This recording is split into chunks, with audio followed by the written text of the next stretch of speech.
ശബരിമല സ്വർണ്ണക്കൊള്ള തെരഞ്ഞെടുപ്പിൽ പ്രചാരണ വിഷയം ആണെന്ന് ബി.ജെ.പി. മുൻ സംസ്ഥാന അധ്യക്ഷനും മഞ്ചേശ്വരത്തെ എൻ.ഡി.എ സ്ഥാനാർത്ഥിയുമായ കെ സുരേന്ദ്രൻ. സ്വർണ്ണക്കൊള്ളയ്ക്കെതിരായ ജനവികാരം തെരഞ്ഞെടുപ്പിൽ പ്രതിഫലിക്കും. മഞ്ചേശ്വരത്ത് ഡീൽ എന്നത് യാഥാർത്ഥ്യമെന്നും കഴിഞ്ഞ 10 വർഷം തന്നെ തോൽപ്പിക്കാൻ ശ്രമിച്ചവരാണ് ഡീൽ ഉണ്ടാക്കുന്നതെന്നും കെ സുരേന്ദ്രൻ പറഞ്ഞു. മണ്ഡലം ചുറ്റും മഹിളകളിൽ സ്മിത ഹരിദാസും അനുജ രാജേഷും തയ്യാറാക്കിയ റിപ്പോർട്ടിലേക്കാണ് ഇനി. ഞങ്ങൾ ഇപ്പോൾ മണ്ഡലം ചുറ്റും മഹിളകൾ എത്തി നിൽക്കുന്നത് മഞ്ചേശ്വരം മണ്ഡലത്തിലാണ്. അതെ, കാസർഗോഡ് ജില്ലയിൽ നമ്മൾ ഏറ്റവും വടക്കേ അറ്റത്തേക്ക് എത്തിയിരിക്കുകയാണ്. മഞ്ചേശ്വരം എന്ന് പറയുന്നത് എ ക്ലാസ് മണ്ഡലമാണ്. ബി.ജെ.പിയെ സംബന്ധിച്ച് സംസ്ഥാനം ഉറ്റുനോക്കുന്ന മണ്ഡലമാണ്. അപ്പൊ നമുക്കൊപ്പം ചേരാൻ പോകുന്നത് മറ്റാരുമല്ല, ഇവിടുത്തെ ബി.ജെ.പിയുടെ സ്ഥാനാർത്ഥി, ബി.ജെ.പിയുടെ സംസ്ഥാന മുൻ അധ്യക്ഷൻ ശ്രീ കെ സുരേന്ദ്രനാണ്. നമുക്ക് അദ്ദേഹത്തോട് സംസാരിക്കാം. നമസ്കാരം. നമസ്കാരം. അപ്പൊ വീണ്ടും മഞ്ചേശ്വരത്തിലേക്ക് എത്തിയിരിക്കുകയാണ്. അതെ, 4ാം തവണയാണ്. ഇത്തവണ പിടിച്ചോണ്ടേ പോവുള്ളൂ.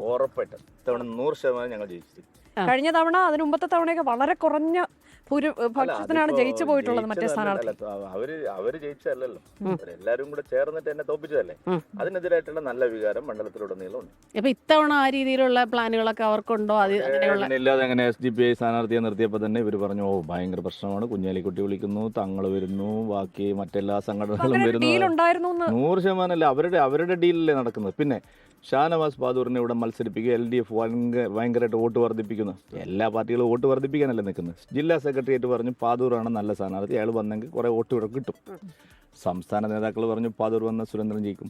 അപ്പോൾ ഇതിൻ്റെ അർത്ഥം എന്താണ്? ഒരാളെ തോപ്പിക്കാൻ വേണ്ടിയിട്ട് സ്ഥിരമായിട്ട് തെരഞ്ഞു പിടിച്ച് തോപ്പിക്കുക എന്നുള്ളൊരു സമീപനമാണ്. അതുകൊണ്ട് അത് ഇത്തവണ വിജയിക്കില്ല. കഴിഞ്ഞ തവണ എന്നെ ആരൊക്കെ തോപ്പിക്കാൻ നിന്നവരെല്ലാം ഇത്തവണ എന്നെ ജയിപ്പിക്കാൻ വേണ്ടിയിട്ട്. അപ്പോൾ കഴിഞ്ഞ തവണ കോന്നിയിൽ മത്സരിച്ചില്ലായിരുന്നെങ്കിൽ എപ്പോഴെങ്കിലും തോന്നിയിട്ടുണ്ടോ? ശരിയായിരിക്കും, ഒരു പക്ഷേ ഞാൻ അവിടെ മത്സരിച്ചില്ലായിരുന്നെങ്കിൽ ഇവിടെ കംഫർട്ടബിളായിട്ട് ജയിച്ചേനെ എന്നുള്ളൊരു വാദമുണ്ട്. അത് തെറ്റായ ഒരു വാദമാണെന്ന് എനിക്ക് തോന്നുന്നില്ല. അത് ശരി തന്നെയാണെന്ന് ഞാനും മനസ്സിലാക്കിയിട്ടുണ്ട്. പക്ഷെ അതെല്ലാം വ്യക്തിപരമായ തീരുമാനങ്ങളല്ലല്ലോ. ശബരിമല സ്വർണ്ണക്കൊള്ള തെരഞ്ഞെടുപ്പ് വിഷയമാണോ? എല്ലാം വിഷയമാവുന്നു. കാരണം ശബരിമലയിൽ സ്വർണം കട്ടുകൊണ്ടുപോയിട്ട് അതിന്റെ കുറ്റവാളികൾ ഇപ്പോഴും ആ സ്വർണം പോലും പിടിക്കാൻ പറ്റിയിട്ടില്ല. അപ്പൊ അതെല്ലാം ചർച്ച ചെയ്യും ജനങ്ങൾ. പക്ഷെ അവസാനമായിട്ട് ഞങ്ങൾ പറയുന്ന ഒരേ ഒരു കാര്യം, വികസനം എന്തുകൊണ്ടില്ല. ഒരു കാര്യം കൂടി, എത്ര സീറ്റ് ഇത്തവണ ബി.ജെ.പിക്ക് സംസ്ഥാനത്ത് ആകെ കിട്ടും എന്നാണ് പ്രതീക്ഷ? എണ്ണം ഞാൻ പറയുന്നില്ല, അത് പാർട്ടിയുടെ ഔദ്യോഗിക ഭാരവാഹികൾ പറയും. പക്ഷേ നല്ല സംഖ്യയിൽ ജയിക്കും. അതാണ് ജനങ്ങൾ ചോദിക്കുന്നത്. ഇപ്പോൾ ഇവിടെ മാത്രം തിരഞ്ഞെടുത്ത് തോപ്പിച്ചിട്ട് എന്ത് ചെയ്യും? നേമത്ത് നിങ്ങൾ എന്ത് ചെയ്യും? കഴക്കൂട്ടത്ത് നിങ്ങൾ എന്ത് ചെയ്യും? വട്ടിയൂർക്കാവിൽ നിങ്ങൾ എന്ത് ചെയ്യും? തിരുവനന്തപുരം സെൻട്രലിൽ നിങ്ങൾ എന്ത് ചെയ്യും? കാട്ടക്കടയിൽ നിങ്ങൾ എന്ത് ചെയ്യും? പാലക്കാട് നിങ്ങൾ എന്ത് ചെയ്യും? ആറന്മുളയിൽ നിങ്ങൾ എന്ത് ചെയ്യും? അങ്ങനെ ഒരുപാട് ചോദ്യങ്ങളുണ്ട്. അപ്പോൾ അതുകൊണ്ട് ഒരു മഴ ബി.ജെ.പിയുടെ അക്കൗണ്ട് തുറക്കാൻ സമ്മതിക്കില്ലെന്നാണ് പിണറായി വിജയനും UDF മറ്റേ നമ്മുടെ പ്രവർത്തനത്തിലേ ഇല്ലാത്ത ശ്രീ A.K. ആൻ്റണി അടക്കം ചോദിക്കുന്നു, അവരെ വിടാൻ പാടില്ല. അത് ഇനി നടക്കില്ല കേരളത്തിൽ. ഞങ്ങൾക്ക് MP ആയി, മേയറായി, ഡെപ്യൂട്ടി മേയറായി, ഞങ്ങൾ എങ്ങനെ തടയാൻ പറ്റുന്നു? ഞാൻ ഒരു ലൈറ്റായിട്ടൊരു ചോദ്യം ചോദിച്ചോട്ടെ. ഇതൊക്കെ മാറിയിട്ടേ സാധാരണ ഇതിൽ കാണുമ്പോഴൊക്കെ ഭയങ്കര ഒരുപാട് ചുമതലകളുള്ളപ്പോഴാണ് കണ്ടിട്ടുള്ളത് മുഴുവനും B.J.P. സംസ്ഥാന അധ്യക്ഷൻ. കാണുമ്പോൾ വ്യത്യാസമുണ്ട് ആ കാര്യത്തിലൊക്കെ. ഇതിന് വേണ്ടി ഒരു പ്രിപ്പറേഷൻ ഉണ്ടോ? അല്ല, ഇപ്പോൾ ഒന്നുമില്ല. എപ്പോഴുള്ള പോലെ തന്നെ. ഞാൻ പൊതുപ്രവർത്തനം തുടങ്ങിയിട്ട് 35 കൊല്ലമായി. അന്ന് മുതൽ ഇന്ന് വരെ എനിക്ക് ഒരു മാറ്റവും ഇല്ല. എല്ലാവിധത്തിലുള്ള ആശംസകളും ഞങ്ങളുടെ വക. Thank you. ഇത്തവണ മണ്ഡലം പിടിക്കട്ടെ.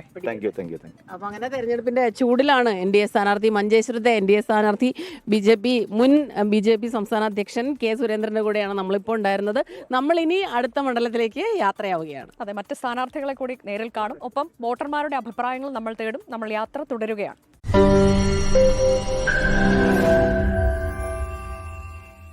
ലോകത്തെവിടെയായാലും ഏത് സമയത്തും 24 വാർത്തകളും ഓഗ്മെന്റഡ് റിയാലിറ്റി പാക്കേജുകളും എക്സ്പ്ലെയിനറുകളും വിശദമായി കാണാൻ ഞങ്ങളുടെ YouTube ചാനൽ നിങ്ങൾക്ക് സബ്സ്ക്രൈബ് ചെയ്യാം.